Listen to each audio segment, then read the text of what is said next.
Ce débat entre la liberté humaine face au déterminisme, il remonte à de nombreux philosophes bien avant nous. Et plus nous connaissons les lois qui nous contrôlent, plus nous serons libres. Ça ne veut pas dire qu'on pourra un jour échapper au déterminisme. Et d'ailleurs, on ne peut jamais réellement décider de vouloir commencer cette recherche, puisqu'on n'a jamais la possibilité de faire un choix. L'individu libre chez Spinoza, c'est celui qui vit selon sa raison. Non pas par refus du déterminisme, mais en embrassant pleinement ce qui est nécessaire, comme notre existence et nos actions. Il faut réussir à s'harmoniser avec la nature et à accepter l'ordre des choses. Même si c'est chaotique, imprévisible et effrayant, on est impuissant et il n'y a rien qui pourrait nous faire aller contre le monde et la causalité. Avec ces conclusions, on peut se demander quel est le but de la vie humaine et la notion de l'humain par rapport aux animaux et à l'IA. Si on n'est pas si différent du reste de l'univers, peut-être que les fourmis ont une conscience comme nous, basée sur la causalité. Sauf que peut-être qu'il y a une erreur dans le déterminisme. La vérité, c'est qu'il y a bien des causes et des effets.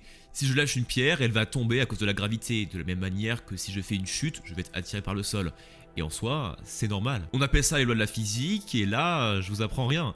Mais maintenant, est-ce que lorsque je suis en train de penser, ce n'est que le résultat de conséquences physiques et biologiques dues à la causalité, ou est-ce qu'il y a une chose qui est au-dessus de moi? J'ai l'impression que contrairement à la pierre, les arbres et le monde qui m'entoure, j'ai une capacité à pouvoir agir contre la nature. Est-ce que c'est réellement une illusion, ou j'ai quelque chose qui est au-delà de mon corps, qui me permet de pouvoir défier l'univers tout entier? Est-ce que je suis seulement des atomes?